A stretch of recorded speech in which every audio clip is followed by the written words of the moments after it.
Всем привет, мои юные повары. Сегодня мы будем готовить пельмешки. Что нам нужно для этих мешков с мясом?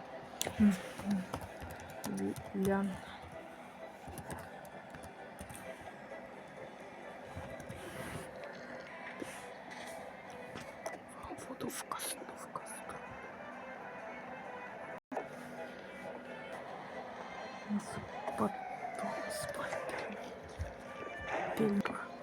Потом спрайт.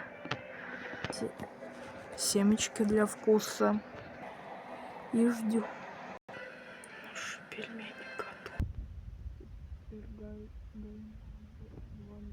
попробуют наше блюдо. Пробуй.